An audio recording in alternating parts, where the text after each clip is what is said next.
Africa, somewhere in the Indo-Pacific region. And we want those decisions and the influence over those decisions to be made, to be driven to the regional bureaus. And so what we've done is we've taken a lot of the functional bureaus and functional processes and moved them under the purview of the regional bureaus and the career individuals that serve there, and ultimately down to the embassy. One of our first tests, Senator Shaheen, is going to be in Syria. We don't have an embassy in Syria. It's operating out of Turkey. But we need to help them. We want to help that government succeed, because the alternative is full-scale civil war and chaos, which would, of course, destabilize the entire region. And we are going to allow our people on the ground, both our embassy personnel at the Damascus embassy located in Turkey, and for the short period of time, at least, or in the interim, our ambassador in Turkey, to work with local officials there to make determinations about what kind of aid they need. Is it humanitarian? Is it improving law enforcement or governance functions?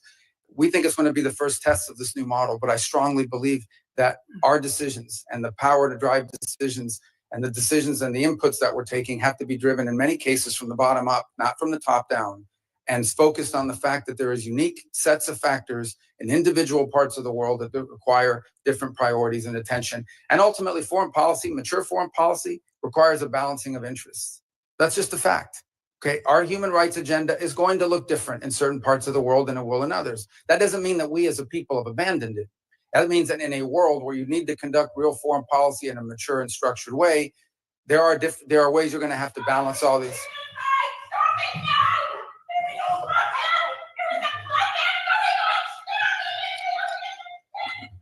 Actually, Senator Rubio, we're making progress. There's protesting in English now. Oh, remember that? Yeah. Remember last time. So we have to understand, and that's why we think it's so important that our regional bureaus be at the core and at the heart of everything we do. And so we feel good about that part of it. By the same token, I think critical to this are some of the reforms we're trying to make to foreign aid. And I said, when I appeared before this committee, everything we do has to make us stronger, safer, or more prosperous. So we've undertaken a review of our foreign aid. And the reality is that there are many of these programs, some are good programs. Some make all the sense in the world, and we wanted to pursue those programs. Good. Some of these programs make all the sense in the world, but frankly, on the priority scale, perhaps other programs were more important. Others, frankly, made no sense at all. And we can talk about some of those programs today. We funded things around the world that made absolutely no sense. I will say this, even with the reforms we put in place and what we're suggesting is changes to our foreign aid, we still will provide more foreign aid, more humanitarian support than the next 10 countries combined, than the entire OECD, and far more than China. China doesn't do humanitarian aid. China does predatory lending. That's what Belt and Road Initiative is. That's what all of their aid. They have zero record of doing humanitarian aid in the world. And frankly, they don't know how to do it. They have no interest in doing it. What they're very good at is going into some country, making you a loan, and then holding that debt over your head. And that's what they continue doing. By the way, you have to hire a Chinese company to do it.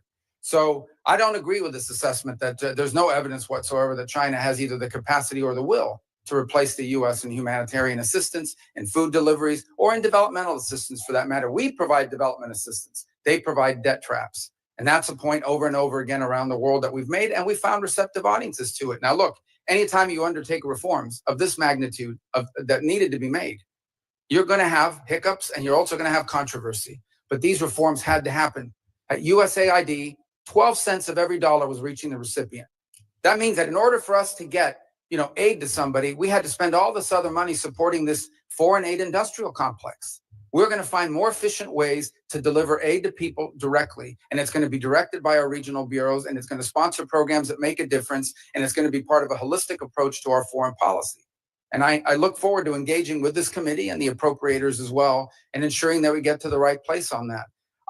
My last point I would make is this is something I am very proud of. I believe, and I'm not besmirching anyone else, but I believe that the approach we have taken at the State Department, and frankly at USAID, but at State Department, to move forward reforms that involved intake from all of our partners, that required that input from people within the building. Many of the reforms we've made were driven by people inside the building, many of whom have worked there for 20 or 30 years.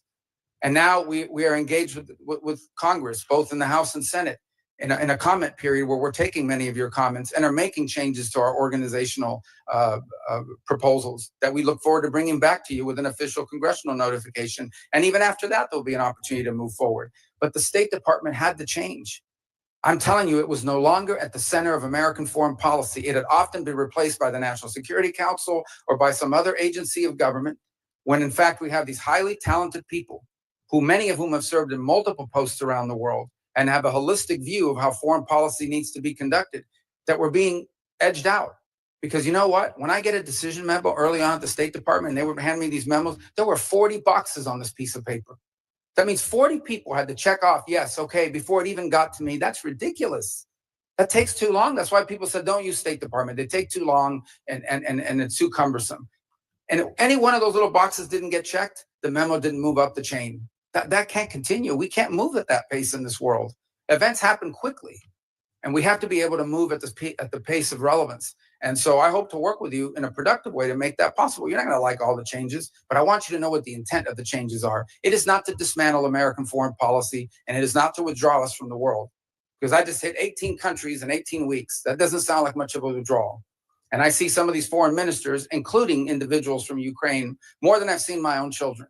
And I talk to them at least 3 times a week. We are engaged in the world, but we're going to be engaged in a world that makes sense and that's smart. And that isn't about saving money. It is about ensuring that we are delivering to our people what they deserve, a foreign policy that makes America stronger, safer, and more prosperous. Thank you. Thank you, Senator Rubio. We're going to do a round of questions. We'll go 7 minutes since we have a secretary here. And I'm going to start. One of the things that you mentioned, and admittedly, what we're dealing with here is a large number of subjects. I want to focus on one that Senator Shaheen and I have worked together on, and that's the Syria matter. Thank you and the president for suspending or lifting the sanctions on Syria. I think the next step, and I think you agree with us that both Syria and Lebanon are opportunities for us. And we need to explore the opportunities with a careful eye on what's going on to make sure it stays on track. I think the next step, as far as I'm concerned, as far as moving Syria forward, is getting personnel on the ground there. And you and I talked about the possibility of opening the embassy. And I understand that this isn't a classified setting, but can you maybe describe for us the challenges of opening the embassy, why we haven't done it to this point, staying within the bounds of the Yeah, well, it's entirely driven by security concerns. By the way, it's not the transitional authorities. We don't think they would harm us, but there are other elements on the ground in Syria that we have to be able to protect our people. And there are the ability, you don't just have to be able to get people in, you have to be able to get people out. We have all kinds of requirements that are there for a reason. If someone is hurt, do you have a medical evacuation plan? Can you secure a facility from an attack from an armed group, many of whom are still running loose in the country, unfortunately? It's one of the fundamental challenges the transitional authority is facing. On the broader point of Syria, I would say when Syria, if you look at the history of the region, when Syria is unstable, the region becomes unstable. And this has certainly been true after the Arab Spring led to the Assad rebellion against Assad, and that really destabilized the entire region. And then it turned Syria, frankly, into a playground for jihadist groups, including ISIS and others that used it to operate and to destabilize their partners. So you have this change in December. In my view, which I've discussed with many of you individually, is the bad news is that the transitional authority figures, they didn't pass their background check with the FBI. Okay, they've got a tough history and one that we understand. But on the flip side of it is, if we engage them, it may work out, it may not work out. If we did not engage them, it was guaranteed to not work out. In fact, it is our assessment that, frankly, the transitional authority, given the challenges they're facing, are maybe weeks, not many months, away from potential collapse and a full-scale civil war of epic proportions, basically the country splitting up. The good news is that there is a Syrian national identity. It is one of the places in the Middle East where Alawis and Druze and Christians and Sunni and Shia and Kurds have lived alongside each other underneath the banner of a Syrian identity until it was broken by a butcher, Assad, who pitted them against each other. So they face a number of challenges. The first is they are dealing with deep internal distrust in that country because Assad deliberately pitted these groups against each other. He claimed to be the protector of the Alawis and the Christians and pitted them against the Druze or whoever else he wanted to. And the result is a deep level of distrust. The second is the displacement, upwards of 6, 7, 8 million Syrians living abroad. Very successful, by the way, in the countries they go to. But we need to figure out how we can enable the transitional authority to create an environment where they come back home, where they can come back to their homes, where they can help rebuild their economy. But what prompted the president to move quickly on sanctions? Because we had a plan. We engaged with the foreign minister at the UN here in New York. We gave them a visa to come into the country. We allowed their finance minister to come to World Bank hearings or meetings here in Washington, D.C. The next step was I was going to meet with the foreign minister, and some of you may have met with him already at Munich, but I was going to meet with him in Turkey at the NATO gathering. But the president had an opportunity to meet with al-Shara. And frankly, he made a bold decision. I'll do it. I'll meet with them under the Saudis and the Turks that encourage that. And the rationale and the reason is we need to, right now, the most important thing is that partnering nations, the nations in the region want to get aid in, want to start helping them. And they can't because they're afraid of our sanctions. So they don't. The lifting of the sanctions, its most immediate impact will be to allow neighboring countries to begin to assist transitional authority to build governance mechanisms that allow them to actually establish a government, unify the armed forces under one banner and the like. But I want to be frank, that won't be enough. With the Caesar Act, we can issue waivers, but these waivers, because of expirations on them, are not going to attract the kind of foreign investment. Ultimately, there's going to have to be something done congressionally or more comprehensively to ensure that if the right steps are taken, we can create an environment for private sector growth that begin to provide economic opportunity to the people of Syria. But one last point I would make is the outcome in Syria will have a deep impact on what happens inside of Lebanon, because Lebanon too has been hurt by a combination of clashes at the border, but also they've had to assume responsibility for some of these Syrian refugees. We believe that, by the way. So the combination, if you think about a region, let's say 2 years from now, where Syria and Lebanon are stable, that opens up incredible opportunities around the region for all kinds of peace and security and the end of conflicts and wars. Obviously, this is a big task. It's big picture thinking, but it's a historic opportunity and one that we are obligated to try to explore and see if we can make it work. Thank you. I appreciate that, and I think we're in full agreement with this, and it is a conundrum as far as the sanctions are concerned. We've got the 6 month, but as you say, the future. It's hard to predict the future since it hasn't happened yet, as Yogi Berra used to say. And there are real issues and risks in the future. We can take it a step at a time. You issued a visa to the foreign minister. Senator Shaheen and I met with the foreign minister in Munich. You issued him a visa to come to New York, which was important to meet with other heads of state.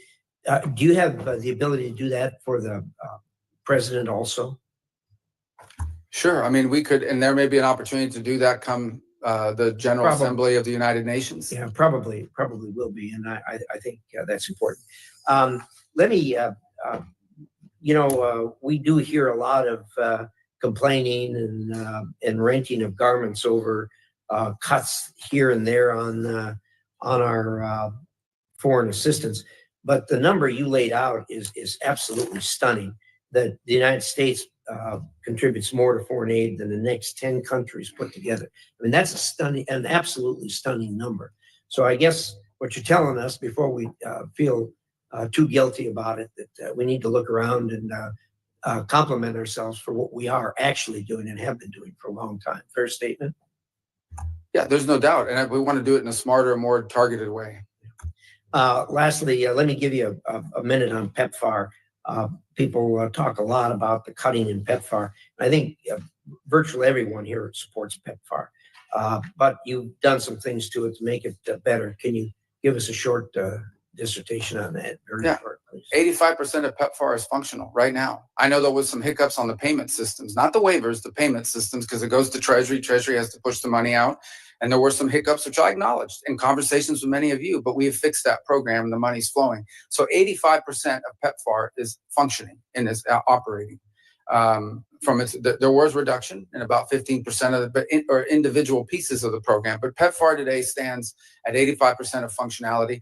And when I hear these stories about, well, the money's there, we're moving money out of the building every single day, 20 million one day, 35 million the other. I mean, money is moving out the door. It's going to somebody. Some of it is going to pay for work that was conducted in December, January, February before the freeze. So we are paying back invoices on some of them, but most of it, a lot of it is going towards ongoing programmatic activities that are approved and that we've either through a waiver and or approval process are moving forward on. Thank you. Appreciate that. Senator Shaheen. Thank you, Mr. Secretary. I have a number of questions, but I first want to go back to what you had to say about China, because I agree that their efforts are predatory. But I think somebody may be missing what they are doing in response to our ceasing of foreign assistance in places. And Mr. Chairman, for the record, I'd like to submit this fact sheet. The PRC supporting international assistance is U.S. withdraws. It's dated April 29th. And just to give you a few examples, earlier this month, General Michael Langley, who's the commander of U.S. Africa Command, I sit on the Armed Services Committee, and when we asked him about the end to specific USAID programs, he stated that the PRC is trying to replicate, in quotes, specific USAID programs in Africa that the Trump administration cut, including PEPFAR. And I mean, there are several pages of these examples. Another one is in Cambodia. After the US terminated $2 million in demining programming in Cambodia, the PRC immediately announced $4.4 million to expand its own demining programs.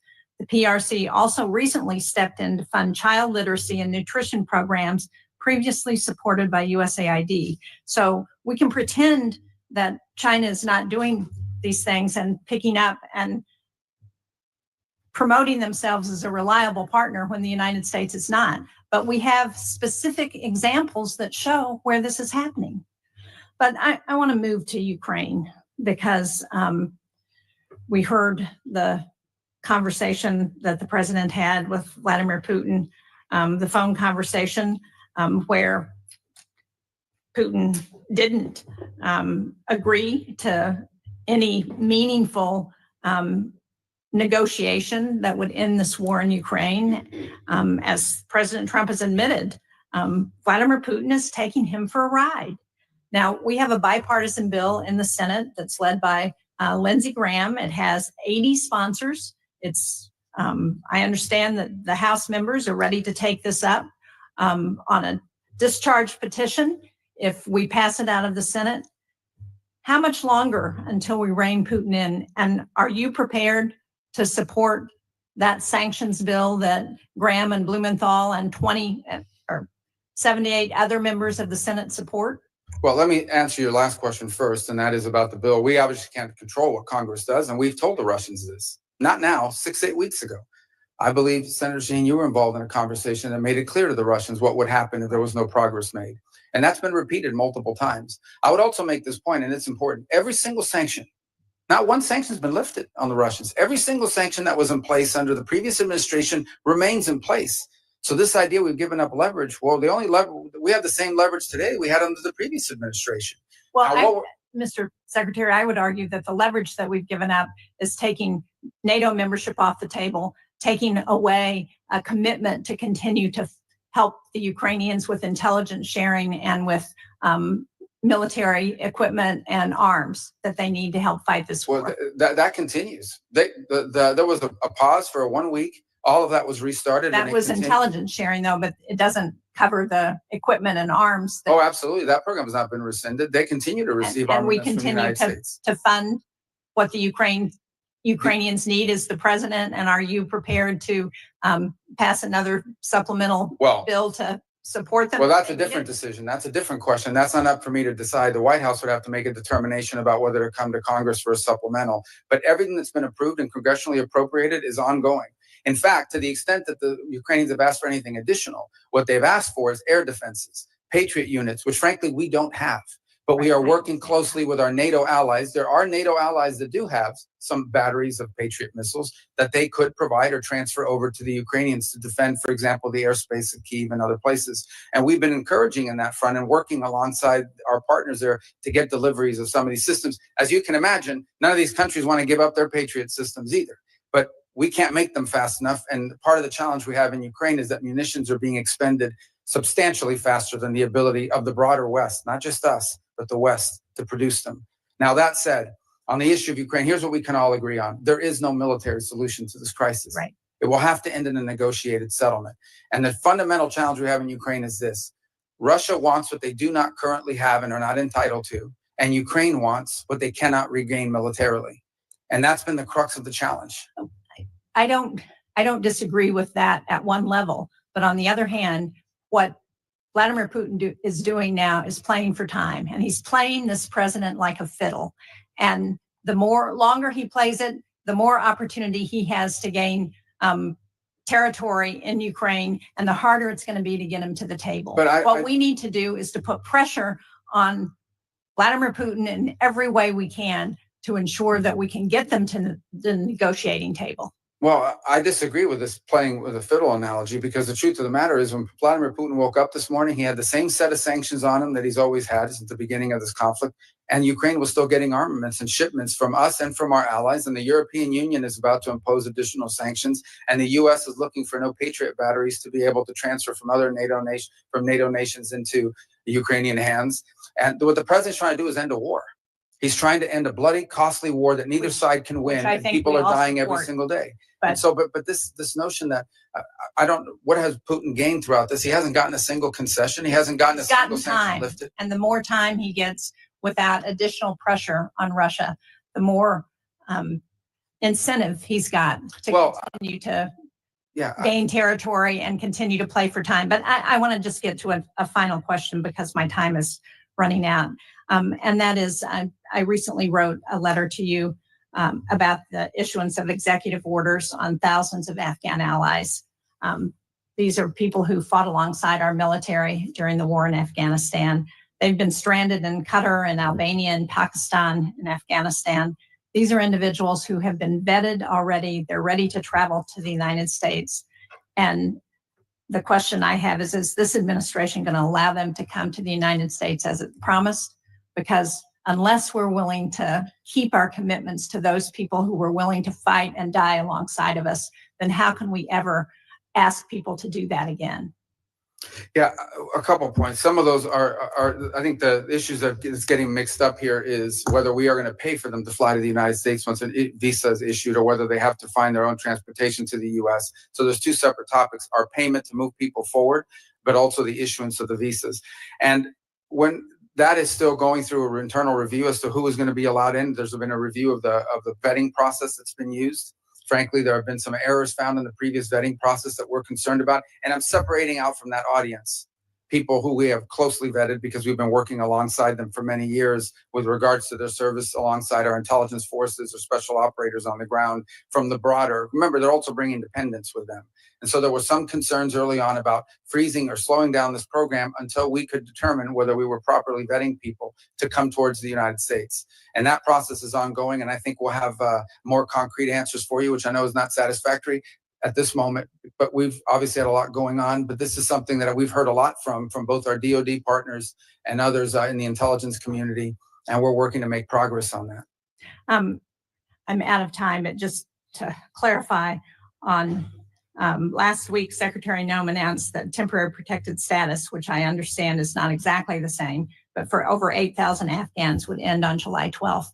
Many of those people are people, again, who fought and died alongside of our men and women in the military. And for us to send them back to sure death at the hands of the Taliban is just not what they were promised when they agreed to fight with us. Thank you, Mr. Chairman. Thank you, Senator Shaheen. Senator Ricketts. Thank you, Mr. Chairman. Secretary Rubio, welcome. The United States is at its most dangerous time in our history since World War II. And we know, we can see what Russia's done in Europe. We know the increasing aggression of communist China, Iran, North Korea. I want to hit upon Iran real quickly here. As this is a theocracy that's got brutal mullahs and a corrupt military. They chant death to America, death to Israel. You've had 4 rounds of negotiations with them so far. And I think you framed it best when you said earlier this month, they have to walk away from sponsoring terrorists. They have to walk away from helping Houthis. They have to walk away from building long-range missiles that have no purpose to exist other than having nuclear weapons. And they have to walk away from enrichment. That was your quote earlier. And that enrichment is particularly important, as you've stated, and Steve Witkoff reemphasized over the weekend, the ability to enrich at 3.67% for a civilian program. It only takes a few weeks to get to 90% for a military-grade weapon. Now, what I'd like you to just talk about real briefly is, what are you thinking about when you say they've got to get rid of their nuclear program. They've got to have complete disarmament. Is it still the policy that they cannot be allowed to enrich at all in Iran? Thank you. Well, obviously, these are ongoing, I hope to be ongoing negotiations, because the alternative would be far worse, in my view, but maybe necessary. But we hope that we can reach an agreement with Iran. So here's the baseline that I've described to everybody on it. If what Iran wants is a civil nuclear program, energy, the ability to develop nuclear energy, there's a model for that multiple countries around the world currently follow. And that allows them to build reactors and then bring in enriched material and use it to generate electricity. And that's a model that will be available to Iran potentially if they choose to take it. If, on the other hand, they want to retain enrichment capability. And I just described this because if anyone's watching this or in the future, this can get a little complex. All of you understand it. For the general public, it's important when you get into the details of this. Once you know how to enrich at any level, all you need is time to be able to enrich at a higher level. And they've already proven the ability to enrich at a higher level. In fact, they have and are doing so now. In fact, their legislative branch passed a law requiring them to break JCPOA and enrich way beyond, well beyond 60%.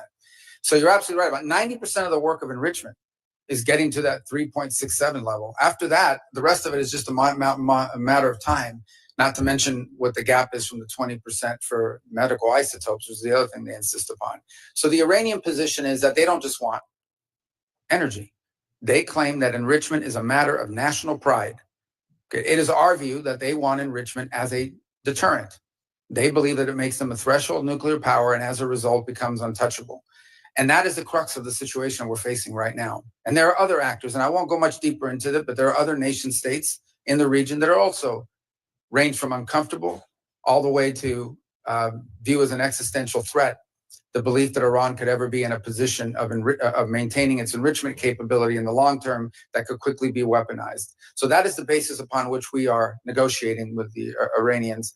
Our hope is that we can encourage them to show them a path towards prosperity and peace that allow them to develop their economy, that allow them, if they want, to have a civil nuclear energy program like other countries around the world have without enrichment. And it's our hope we can encourage them in that direction.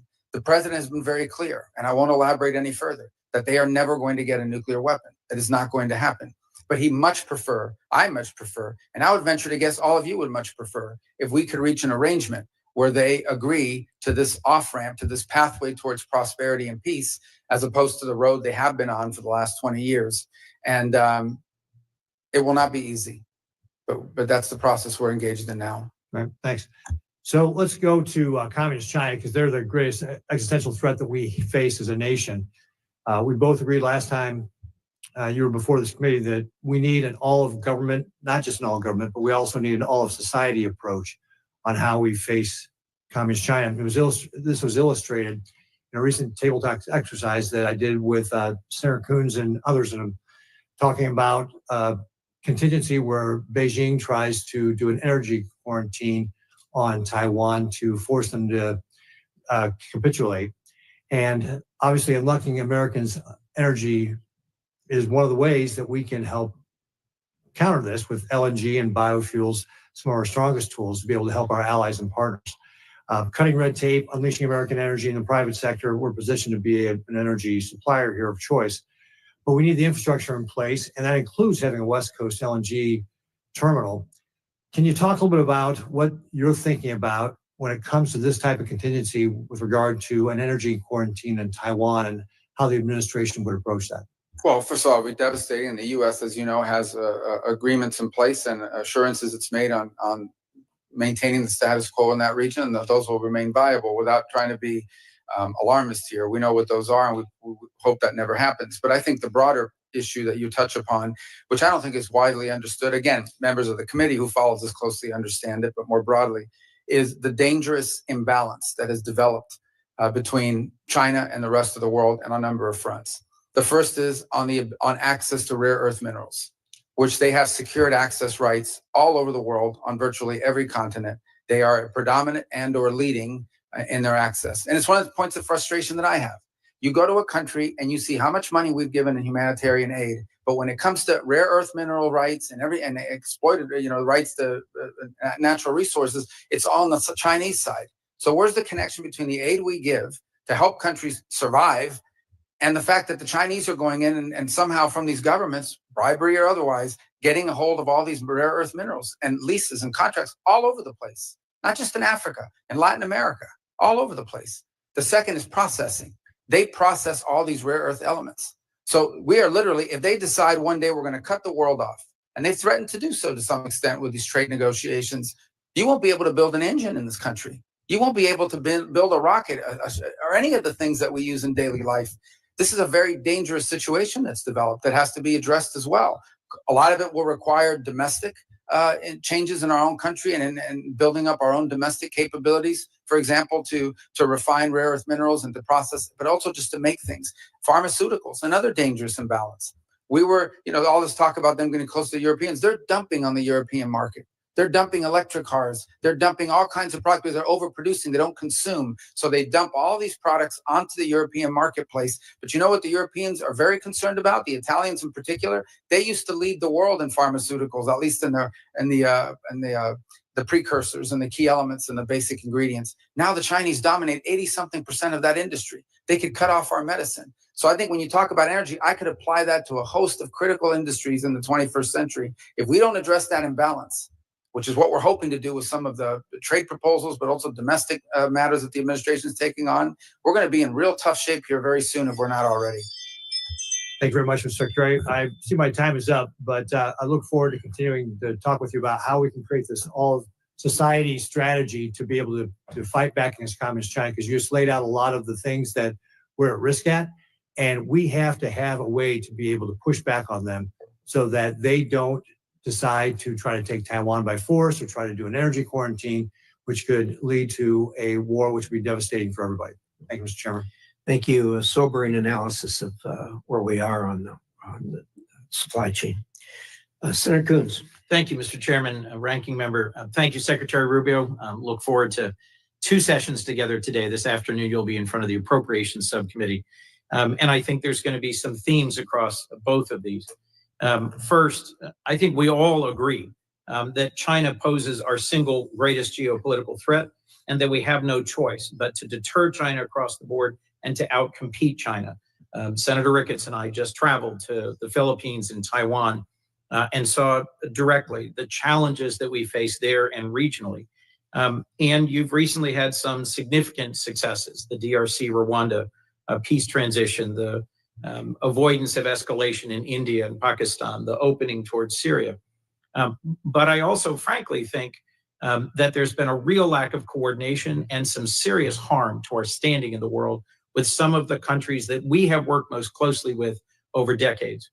The DOGE-driven, abrupt, and largely illegal cancellation of billions of dollars of contracts for humanitarian relief and aid, and the disrespect and the dismissal of thousands of AID staff and our NGO partners stands in sharp contrast to the state reorganization process you just presented on in your following.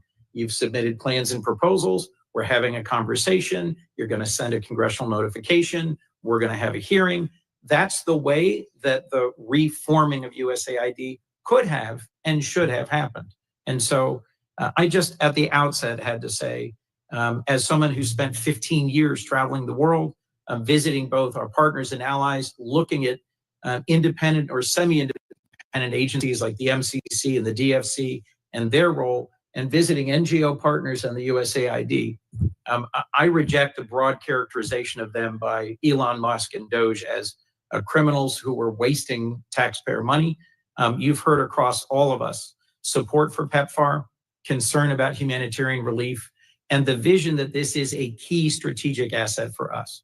It's my hope that we'll work together to actually make real a more effective, focused, and sustainable foreign aid component to what STAID does, and sustaining organizations that we help build together, like the MCC, the DFC, and the Global Fragility Act. So let me turn to this for a moment. My colleague, Senator Shaheen, made reference to places in the world where the CCP and the PRC have stepped forward. I agree, they're never going to deliver humanitarian aid the way we used to, and with the breadth, depth, and effectiveness that we have. But I also think they're taking advantage of the opening to say that we're not reliable, that our decades-long partnerships can't be sustained and extended, and to question our motivations. So I think we need to step out quickly to avoid creating a big hole in our credibility globally. Let me just start on a few questions with Ukraine. The previous administration worked closely with our partners and allies in Europe on sanctions to tighten them, to close loopholes, to extend designations. Are you continuing to do that? Work with our allies? To tighten the Yeah, sanctions? so, on Russia? well, first of all, the Europeans have their own set of sanctions, and we've coordinated with them very closely. In fact, the president had a call with at least 6 leaders from Yes. Europe yesterday. I had meetings with what we call the Quint that include Italy,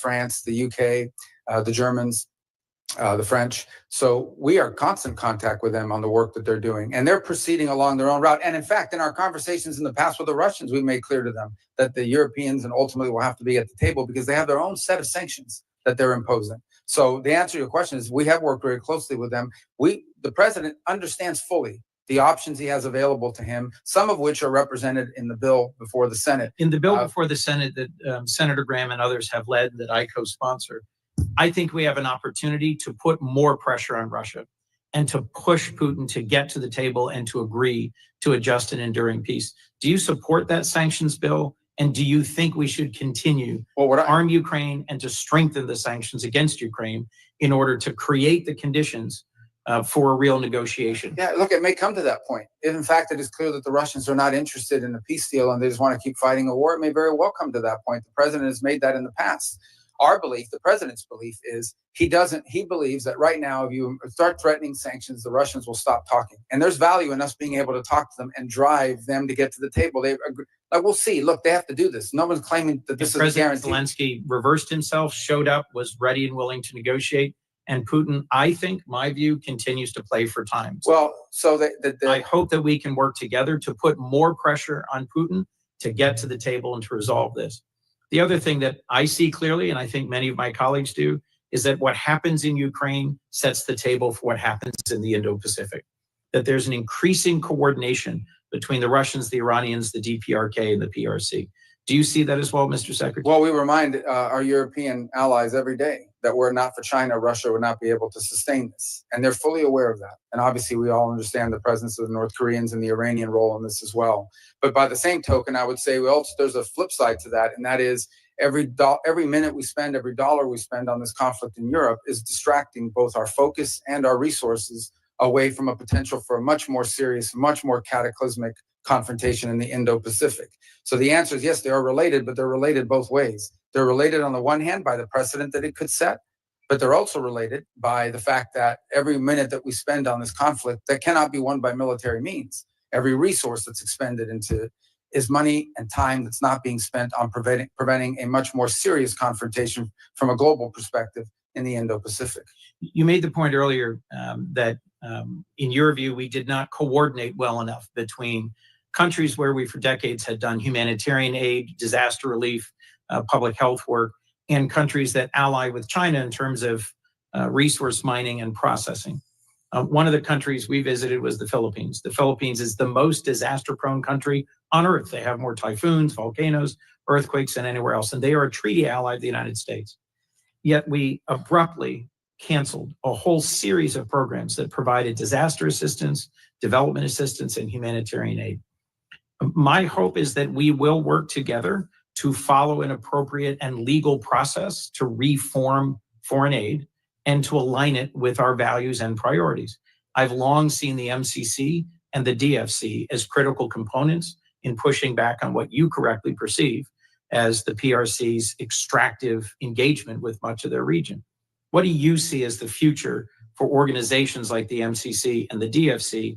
And when we next speak this afternoon, I'll be pressing you on the America First Opportunity Fund and understanding how this nearly $3 billion Agile fund will fit into the picture for the future of aid. Yeah, on DFC, we don't control those two entities. They're independent. They're both undergoing a review. DFC, I think, has the opportunity to potentially even expand. That's not a commitment, but I'm telling you, there's talk about that. On Millennium Challenge, I think that I saw some reporting out there that it was being imploded. My understanding is the way it's being approached is that it's being reformed, but not done away with. It was actually created as an alternative to the way we did aid with USAID. And so there's work happening on both of them. So my personal view on DFC is I think DFC has an opportunity to perhaps do more. It's the sort of investment we want to make around the world and the way it's structured.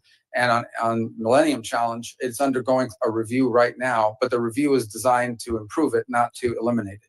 Well, we should talk more directly about that. I'm concerned that what's happened in other agencies is happening there. The overwhelming majority of the headquarters staff being suspended or fired, and then compacts eliminated more quickly than it's being reformed. Same thing with global communications through USAGM, Radio Free Europe, Radio Free Asia. I'm concerned that we are conceding spaces to the PRC when we should be working together on a shared objective, which is to deter and compete successfully with the PRC. Thank you. Senator Curtis. Thank you, Mr. Chairman. Mr. Secretary, as you talked about visiting 18 countries and not being with your kids, I had a pain of guilt with you being here today, but thank you for making this a priority and being with us today. This might surprise some of my colleagues and maybe even you, but for the last several years, I've led a Republican delegation over to the Conference of the Parties, COP. And I believe that a Republican voice is really important at that table. I would point to issues, for instance, like nuclear. When I first started attending COP, nuclear was out of power, and we were shouting from the housetops that we had to have nuclear power. And I think that's shown the influence of a Republican voice over there. Your agency has done, and I applaud a lot of reduction in cost cutting. Part of that's been the State Department's Office of Global Change, which would normally handle the COP arrangements. I'm wondering who we would work with, and if you've given any thought of who we can coordinate, make sure the U.S. and that we have a good presence over there in Brazil. Yeah, so that'll be rolled into our Economics Bureau and the restructure. And I think on the energy front, it's actually going to be at the forefront of foreign policy for the next 100 years. One of the reasons why just AI alone and AI development alone is going to put a strain on the amount of energy it's going to take to produce AI and AI-driven innovations. Well, we just don't produce enough global energy to meet it. And so it's going to provide two things: the strategic opportunities for nations that can deliver cost-efficient energy and in a sufficient volume. It's going to become an enormous opportunity for these countries to be leaders in the AI space. But the other is it's going to put a strain on everybody else because it's going to use up those energy resources. So we need to be at the table to have conversations about how, not just what our role in energy is, but how we help invest or partner with countries that have a supply of energy. So as an example, Paraguay has a hydroelectric plant right now, and they were in a long-term deal with Brazil where they sold them 50% of the energy being produced. That deal is now expired. They're trying to figure out what to do with the 50% of electricity generated by hydropower that is no longer going to be going to Brazil. And they can't put that in a tank and ship it overseas. So someone, if they're smart, is going to go down to Paraguay and open up an AI facility. Guyana has just made extraordinary discoveries on natural gas and oil. This is a country that's going to become incredibly rich very quickly and has an opportunity to both invest that wealth to develop their society, but also become a platform for other industries that could help strengthen the region. For the sake of time, I just would love to work with the State Department on that, make sure we have a good presence for that message. I also believe the United States can carry a message that you don't have to give up affordability, you don't have to give up reliability, and we can also be clean. I think that's a really strong message for us. Foreign assistance has been talked about a lot today, and I'd like to just point out that there are a number of philanthropic entities in Utah. We have the Church of Jesus Christ of Latter-day Saints who are really ready to stand up and go to work. I know Catholic Charities, there's many like that, and just want to make sure you're factoring those into kind of your rebuild and restructure. I know there are a lot of people like that ready to jump in and be part of this. Absolutely. And just to go back on foreign aid for a moment, we're going to be doing foreign aid. We're going to be doing humanitarian relief, disaster relief. We're going to be doing all the things we've done before, maybe not some of the same projects, but we're going to be doing all of it. The difference is it's going to be coordinated out of the umbrella of the State Department, and it's going to be part of a cohesive, coherent foreign policy. And it's going to be driven by our embassies and our regional bureaus. So in the case of the Philippines, which was brought up a moment ago, we're going to rely not just on the region, the bureau here in Washington, but in our embassy on the ground to help us every single year construct what aid needs to be delivered, be it humanitarian or disaster relief or the like, to that country. And that's been missing, that sort of cohesive approach to how we treat foreign aid as a tool in our broader toolbox, as opposed to its own toolbox altogether. We want to make it part of our broader toolbox on foreign policy. Yeah, and I think my only footnote is, as we do that, let's keep in mind that many people are willing to participate and be part of this without a drag on the U.S. tax dollar that I think can complement the vision that you just laid. I've had the opportunity to work with you on the House side on some legislation and to some degree fill some of your big shoes here on Taiwan and Hong Kong. And I just wanted to touch on that briefly. I know Senator Ricketts brought up Taiwan with the recent implementation of more national security laws and the blockade-style drills around Taiwan. How can Congress better work with you and your department to support you and make sure we're doing everything that we can do? I mean, unfortunately, with Taiwan, I think with Hong Kong, as we've seen, as its autonomous stand, I think our law now reflects that, is no longer real. It is basically an extension of, and I think one of the great examples of that is a company named Hutchison Ports, which is headquartered in Hong Kong, and they control two of the main facilities, the two main facilities on the Panama Canal. And everyone was saying, well, they're not a Chinese company. They're not Chinese. They're a private Hong Kong company. Well, when Hutchison Ports decided they were going to sell, all of a sudden the Chinese government's put all kinds of pressure on them and it slowed down the deal. So how can it be if this company is an independent Hong Kong company, why do they care what the Chinese authorities think? Well, the reason is because they are under Chinese control and Chinese influence. And the fact they're headquartered in Hong Kong is no longer a protection from that. So I think it's important for us to understand Hong Kong cannot become a place where China can evade, be it sanctions or restrictions, by simply hiding behind some company who has an address there. It is sadly, tragically, and unfortunately, fully under the control for national security perspectives of authorities in Beijing. And sadly, as part of that, has lost all of the values that were in Hong Kong before, of a free press, of free people, that went with that as well. Yeah, those are incompatible with authoritarian rule. Good. Thank you. Thank you for being here today, Mr. Chairman. I yield. Thank you, Senator Curtis. Senator Murphy. Thank you very much, Mr. Chairman. Thank you, Mr. Secretary, for being here. Before I ask my questions, I just ask that after this hearing, you both go back and reconsider a claim that you made in your opening statement. It would certainly shock Americans to hear that only 12% of our foreign aid reaches recipients, needy recipients on the ground, the people who need the help. That is not actually an accurate number. That is the amount of our aid that goes directly to local groups on the ground. But as you know, most of our aid runs through bigger international organizations like Save the Children. Those entities are getting somewhere around 80–85% of the aid we give them directly to recipients on the ground. And so I think what you've done to shutter USAID is illegal, but I also think it's bad policy. And I do think it's important for us to all be operating with the same set of facts. And the fact is not that only 12% of taxpayer dollars are ending up in the hands of the people who really need it on the ground. Mr. Secretary, I wanted to talk to you about the president's personal business interests. During his first term, he made the decision to not enter into any new business deals during his presidency, that Trump-affiliated businesses would not enter into any foreign business arrangements. And that made sense because obviously it can be confusing for foreign governments to know how to try to win favor with the US government if they have one route, making concessions that are good for US national security, and they also have another route, which is perhaps helping the president's business interests. The president obviously changed that policy, and in this administration, his business interests are announcing new agreements and new investments into those business interests by foreign governments. And I think it stands to reason that creates a real problem for foreign policy, and it creates a problem for foreign governments in which they don't exactly know what the best way is to try to get on good terms with the US government and with the White House. Is it to do what's right for American national security, or might it also be to do a business deal with the President of the United States or the entities that he controls? Just to clarify, when the President's businesses are engaged in negotiations, for instance, with the UAE on their stablecoin business, there was this big investment announced recently. You are not part of those negotiations. Those are being done by the president's family or those representing the president's business. I'm not aware the president's involved in managing any business. He's other than the presidency of the United States. His family is allowed to make business deals. That they continue to operate the enterprises that his family ran.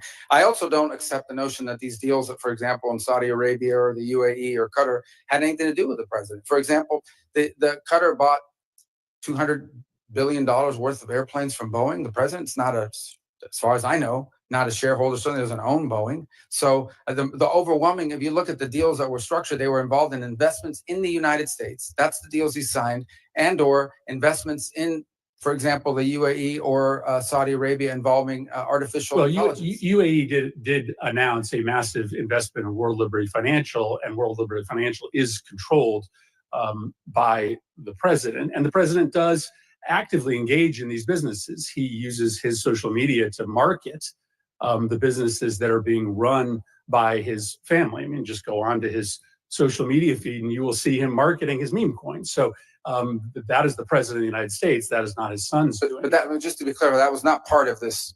That was not an announcement as part of this trade visit that was conducted into the Middle East. Well, whether or not it was made during the time the president was there are obviously business deals being done between Trump entities and these countries. Let me ask you about the one that is probably most confusing to this committee, which is the planned gift of a plane to either the United States government or the president. Is it your understanding that this luxury plane that Qatar has offered the president, and the president has announced he is willing to accept, is a gift to the United States government, or is it a gift ultimately to the president himself that he can use in his library? Well, you'd have to talk to the Department of Defense, because this is a replacement, or at least a temporary bridge plane for Air Force One, the new Air Force One, which is way off its delivery schedule. And so that would have to be with the Air Force. They operate Air Force One. My understanding of it basically has been from the very beginning that this is a plane that was identified after talking to Boeing about what other planes around the world would fit the bill that are out there that could be used now. They identified the ones that Qataris had as an opportunity for one, and as a result, or the UAE had that as opportunity for one.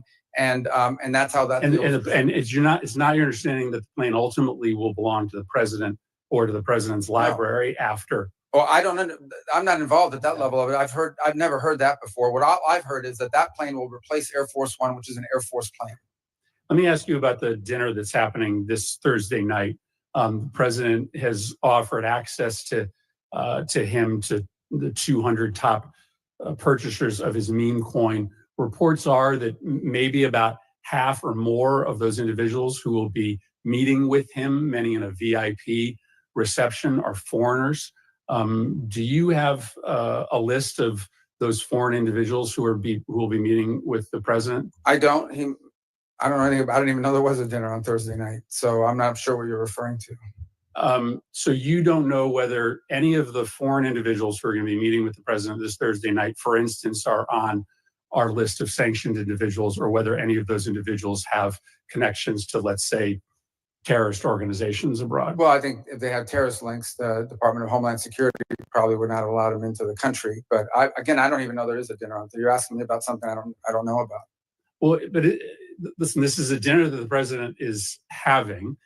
It is likely going to involve some very significant foreign interests. You have to be pretty wealthy in order to be able to get inside this dinner. Isn't that a relevant question for the Secretary of State? Yeah, I'm not the social Which foreign secretary, interests are going to be speaking to the president? I mean, it's kind of naive to believe that they aren't going to be in that room talking about national security matters. Well, I don't think that that's the case at all, because I would be aware if it was the case. The truth of the matter is I interact with government officials and others in governments of other countries. That's what I'll tell you. You're asking me about a dinner I don't know anything about. I can't answer you because I don't know anything about this dinner. It's the first I heard of it. Like I said, I don't keep the president's social schedule. It's not on my phone. It's not in my pocket. I don't even know. I can't comment on a dinner I know nothing about. Yeah, I think that represents a real problem for this committee, because there's clearly a way around the State Department for foreign individuals of significant influence and wealth to be able to directly lobby the president of the United States. But I don't think your that's answer fair. is that you don't know this is happening. Well, I don't know that there's that a dinner in and of itself. I don't know that there's a dinner, and I don't know what the guest list is, but I can tell you I've run into the president of FIFA from the World Cup.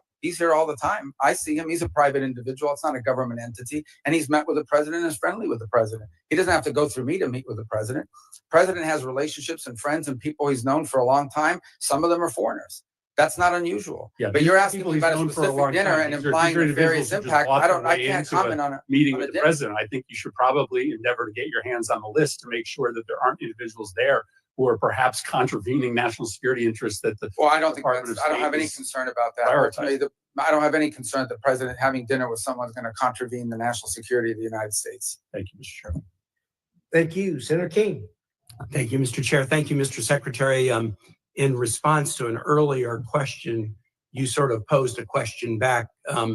What is one thing that has happened during the Trump administration that has strengthened Vladimir Putin's hand in Ukraine, mentioning that the sanctions were still in place? I just would like to introduce for the record an article dated February 28 from NBC News titled "State Department Terminates U.S. Support of Ukraine Energy Grid Restoration." That'll be entered in the record. I was in Ukraine the day after the Palm Sunday bombing in Sumy and spoke to USAID staffers who'd all been riffed. They're going to be laid off either in the middle of summer or early September. I'm aware that that's subject to litigation, but they talked about the fact that the grant cancellation canceled a grant that USAID had in place, hundreds of millions of dollars, that has been used repeatedly to restore the Ukrainian energy grid after attacks by Russians. I could give other examples. That is the one that is most present on my mind since I was just there. Mr. Secretary, I want to ask you about the program. It's the United States Refugee Assistance Program. And this is a program that state is the manager of, but together with other cabinet secretariats, DHS and HHS, state plays the lead management role. And it is how to manage the U.S. refugee assistance programs in tandem with contractors who help the United States on that. By an executive order on the first day of his presidency, President Trump paused all refugee programs and has canceled contracts to the agencies like the U.S. Catholic Church or Lutheran Refugee Services or HIAS or Church World Services who've been resettling refugees. Those programs are paused. There's litigation about it, but as far as I know, the United States is not, or the administration has not withdrawn the executive order. So there's essentially from this administration no refugee programs for anyone except.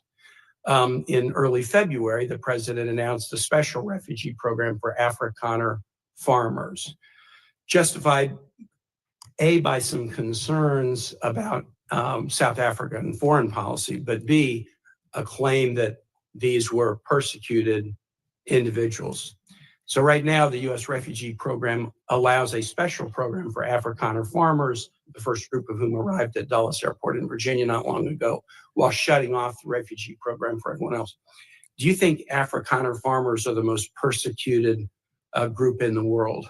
I think those 49 people that came certainly felt they were persecuted, and they passed every sort of check mark that had to be checked off in terms of meeting the requirements for that. They live in a country where farms are taken, the land is taken on a racial basis. Okay. Do you think they're more persecuted than Uyghurs or Rohingyas, or more persecuted than political dissidents in Cuba or Venezuela or Nicaragua, or more persecuted than those who would be threatened should they be returned to Afghanistan by violence by the Taliban? Well, the problem we face there is the volume problem, okay? If you look at all the persecuted people of the world, it's millions of people. They can't all come here.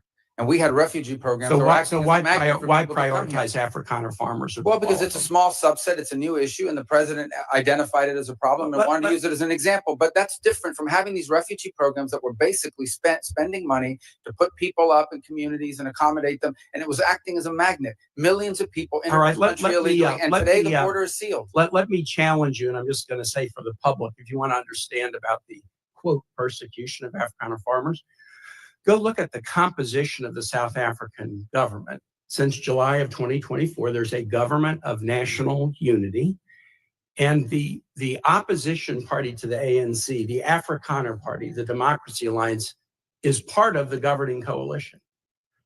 They joined the governing coalition a year ago, and the leader of that party was given the remit of agriculture minister, John Steenhuisen. He is the leader of the former Afrikaner Party, still widely representing Afrikaners. He is the Minister of Agriculture in South Africa right now. I assert that this claim that there's persecution of Afrikaner farmers is completely specious. Are you aware ever during the apartheid era in South Africa, did the United States establish a special program to allow South African blacks who were treated as second-class citizens in the apartheid program, a special program that they could claim refugee status in the United States? No, because I was probably in ninth grade or eighth grade at the Yeah, time. well, then I don't expect you to know. I'll just tell you, never has there been a special program for Africans to come in as refugees to the United States. We've allowed special programs for people being persecuted for their religion, Soviet-era Jews. We've allowed special programs for people fleeing from communism, Cuba, Vietnam, the Soviet Union. We've never allowed a special program to allow Africans into the United States in an expedited refugee status until now. Afrikaner farmers living in a nation governed by a government of national unity that includes the main Afrikaner party. And actually, an even more right-wing Afrikaner party is also included in the coalition government. Now, would you agree with me, Mr. Secretary, that if we're interpreting the statutory phrase, a well-justified fear of persecution, we should try to do that in an even-handed way? I think we should try to do that in the interest of the national security of the United States. So okay, I agree with you too. We should. Should we try to do it in an even-handed way? So for example, should we say, if you're persecuted on the grounds of your religion, we'll let you in if you're a Christian, but not if you're a Muslim? I think that the United States has a right to allow into this country and prioritize allowance of who they want to allow to come in. No, but I think but I'm going to ask you, what? Yeah. So a well-justified fear of persecution. Yeah, they thought that their means- farms you were don't being think burned that down and they means would be anything? killed. I think that's a pretty good justification for wanting to come. They're Okay. afraid for their lives. And should it be applied in an even-handed way? That's an easy. No, our foreign policy doesn't require even-handedness. It Well, wait, requires but prioritizing the interest of the statutory United States. phrase says you are entitled to entrance as a refugee if you demonstrate a well-justified fear of persecution. No, you're not entitled. So You're can you allowed. have a different standard based upon the color of somebody's skin? Would that be acceptable? Well, I'm not the one arguing that. Apparently, you are, because you don't No, like the fact that they're I'm white, just and that's why asking you they're to coming. say that that would be unacceptable. Well, no, That I would say seem that the to be United a States, very easy the thing United to States say, has a right to pick and choose who they allow into the United even States. based on the color of somebody's skin. No one's. You're the one that's talking about the color of their skin, not me. These You're are people whose refusing to farms were being acknowledge burned down and they were killed because of even-handed. the color of their skin. Well, I'm Well, you've demonstrated enough because you think anyone should be allowed into this country for any reason because they met a certain who has criteria. said that? We are going to prioritize people that come into our country on the basis of what's in the interest of this country. That's a small number of people that are coming. But in you that said particular case. this weekend that But there in would other be more. cases, it's harder to vet. In other cases, it's more difficult. And by the way, the United States admits people every year. 1 million people come to this country every year legally. 1 million. And people now a year come to this There is country one legally. group No of other people country that in the have world an is nearly as easy generous. pass into this country. For the first time, this administration has said Afrikaners get an easy pass and refugee programs for the remainder of the world are shut off. And you can't say to the American public that we should apply this statute in an even-handed way. No, I I'm think it should shocked be at that. applied in a And I way. yield No, you back. shouldn't be shocked. It should be applied in the national interest of the United States. Our immigration policy should be based on the national interest of the United States. Period. End of story. If there is a subset of people that are easier to vet, who we have a better understanding of who they are and what they're going to do when they come here, they're going to receive preference, no doubt about it. There are a lot of sad stories around the world, millions and millions of people around the world. It's heartbreaking. We cannot assume millions and millions of people around the world. No country can. So you have to have a process of deciding who do you prioritize, who do you allow in. We do it all the time. We do it in our immigration system now under our current laws. Unfortunately, it's primarily based on family connection and not on what they're going to contribute to the society from a merit standpoint. That should be changed, but that'll require statutory changes. But the bottom line is this notion that somehow we have to accept anyone who wants to come to the United States is absurd. And no country in the world has an immigration policy like that. Why would And no one is arguing that we should. I yield back, Mr. Chair. Thank you very much. Senator Daines. Secretary Rubio, it's great to see you here today. Very proud of what you're doing in your role. Grateful to call you a friend and to watch what you're doing now around the world with working on the president's agenda. Secretary Rubio, I want to talk about energy for a moment. Our allies in Europe are waking up to the security and economic threats posed by their reliance on Russian energy. Despite some progress, many of our European partners still are hesitant to diversify their energy portfolio, energy sources, and ensure they can literally keep the lights on. This recent nationwide power outage in Spain provided a timely reminder that intermittent source of energy cannot replace reliable baseload power that comes from fossil fuels or other steady sources. So despite their acknowledgement of this threat, Europe is still making it very difficult for energy companies to do business on the continent. In fact, the European Commission promulgated regulations in the last year regarding ESG due diligence and methane emissions that will soon make it all but impossible due to these reporting requirements for major gas exporters to do business in Europe. Secretary Rubio, how can you work with our partners in Europe to build a more reasonable, broader, more diverse energy trade and regulatory framework that allows companies to deliver power that Europe so badly needs? Well, obviously, when you talk about the European Union and these individual countries, they have a degree of sovereignty. They'll have to make these decisions. We can certainly, in our conversations with them, remind them of the vulnerability of their energy grid. It is, I think, everyone's consensus belief that one of the factors that went into Vladimir Putin's decision to invade Ukraine is his belief that Europe was so dependent on him for energy that they would do nothing about it if he did it. And that turned out to be the case. Now, you've seen some countries moving faster than others to diversify. For example, I believe on Saturday was the first delivery of U.S. LNG to Italy. They've opened up a terminal now to accept it. There are other countries that are looking, but obviously these things take time. But I think the case in point, if in fact that's what led to the collapse of the grid, and there was, by the way, a collapse today in their telecom system as well in Spain, is a reminder of the vulnerability of energy, the vulnerability for purposes of just conducting 21st century commerce and economics, but also vulnerability potentially to being used as a geopolitical weapon against you. So I sense that among many of our allies in Europe, particularly those on the eastern flank, there is a growing, and I would say not just awareness, but a growing fear of how vulnerable they are on energy, both to foreign actors and because of the strains that are going to be placed by AI and other new technologies on our energy grid in the years to come. Senator Rubio, I want to shift gears for a moment and come back to part of the world that doesn't get a lot of attention, but very strategically important, that's Central Asia.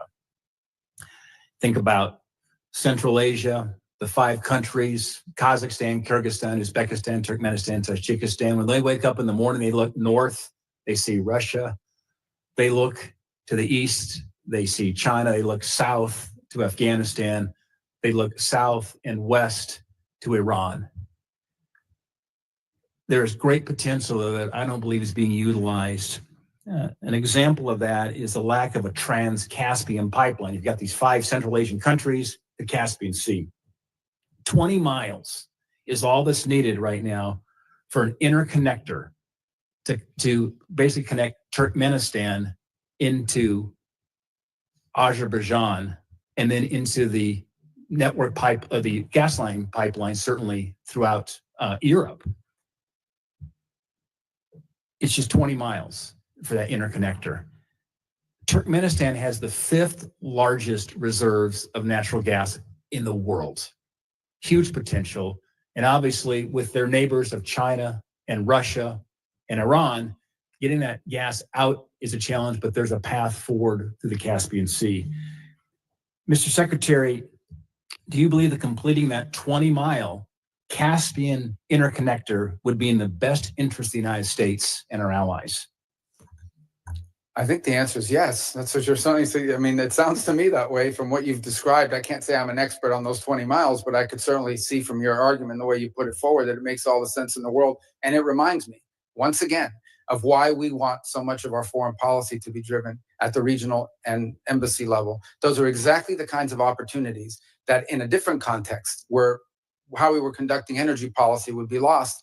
Those are exactly the kind of opportunities that would be driven from the bottom up. Ideally, we would have embassies and we would have individuals in the bureaus that would identify these operations and within that bureau be able to operationalize it by conducting energy diplomacy. Potentially, are there American companies or allied companies? I apologize.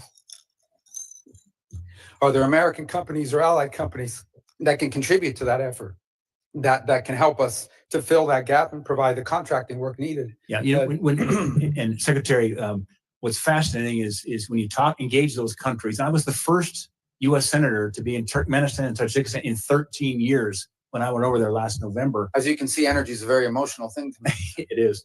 Or I get choked up too thinking about it. But they talk about multi-vector diplomacy over there because you've got the Russians and the Chinese who are actively engaged right now. And I think there's a bit of a vacuum that relates to the United States, and we can help fill that vacuum because they want to work with us. They were thrilled with this election in November. I spoke with every one of the Central Asian presidents, each one of them, one-on-one meetings. They were very pleased to see the outcome in November. And now they're ready to move forward here with a close relation to the United States. And I think Azerbaijan and the interconnector could be, as they say, that is the cork on the wine bottle of Central Asia that could actually unleash some of this energy and move it towards allies and friends of the United States instead of being dependent on Russia and China. By the way, they've been a very valuable ally in the global war on terror as well. There's a counterterrorism mission here as well. I would just throw out in terms of your radar, because you've got a lot on your plate right now, Mr. Secretary, but I think we could encourage the modernization of trade relations in that part of the world where there's frankly a lot of great power competition going on. But anyway, Mr. Secretary, it's good to see you up here. Godspeed. And thanks for all you're doing for our country. Thank you. Thank you. Thank you, Senator. Senator Merkley.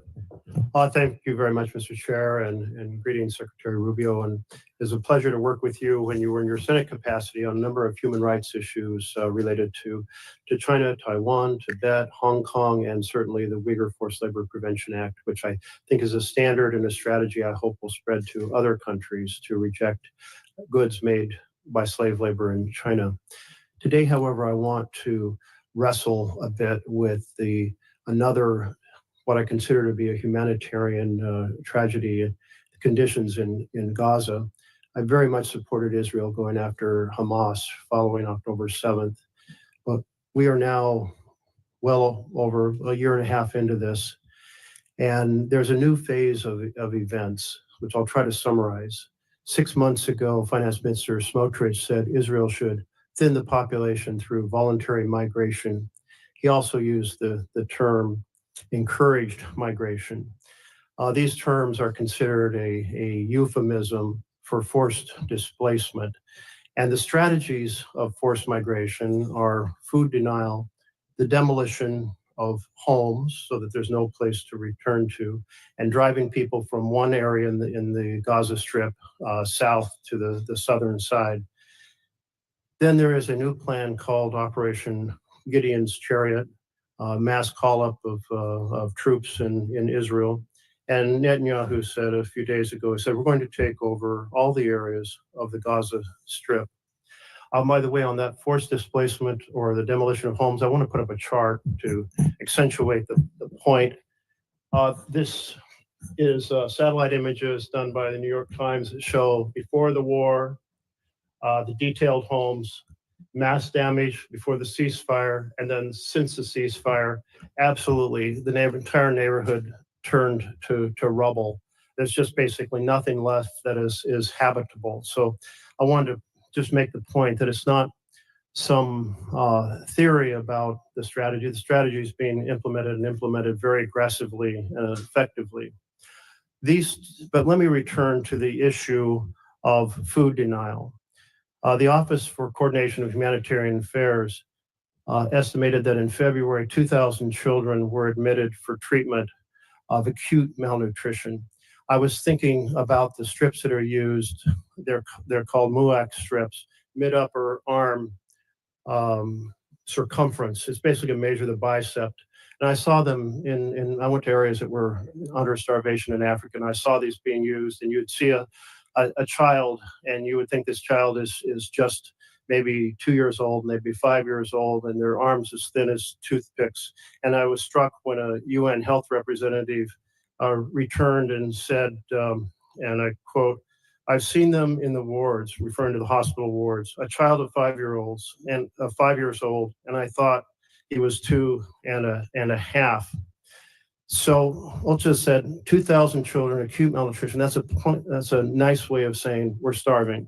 In March, there were 36 children admitted for acute malnutrition. The denial of food the blockade began March 2nd. So the numbers are undoubtedly up much higher in April and now into May. The World Health Organization reported a couple days ago that 57 children had died from the effects of malnutrition. That blockade shows signs of being changed. Netanyahu has made some public comments. He said, "We will not stand by." Let's see. "We cannot reach a point of starvation for practical and diplomatic reasons." He went on to say that mass starvation is a red line that could cost Israel support from the U.S. He didn't say it was a humanitarian problem, but support from the U.S. And yesterday, 5 trucks went in, and there's a plan to get up to 100 trucks. But 5 trucks is 1% of the amount needed for daily food supplements, and 100 trucks is still only 20% in an area that's already extremely hungry. This has led Canada, France, and Britain to say we cannot stand by while the Netanyahu government pursues these egregious actions. The level of human suffering is intolerable. So I guess my question here is the U.S. is a very close ally to Israel, both in military, security support, certainly in economic support. Is the administration conveying to the Netanyahu government that encouraging migration through food denial is an unacceptable strategy? Well, let me say, I won't discuss, obviously, for many different reasons, what we share with our partners and allies. But I will walk you through some of the steps you've rightly outlined, what has happened It's over the not last. too long a speech because I'm really trying to get where our administration is standing. Well, I'm still trying to get the Senate out of me, so I still talk longer than I should. Yeah, well, so I'll be more brief. I'm going to have to reclaim some time. But go ahead, try to keep it very. Well, you want me to answer? I do want you to answer, but hopefully answering the question is pretty simple. Does the U.S. consider this an acceptable strategy of encouraging migration? Well, I would say that we were pleased and to see that aid is starting to flow in again. I understand your point that it's not insufficient.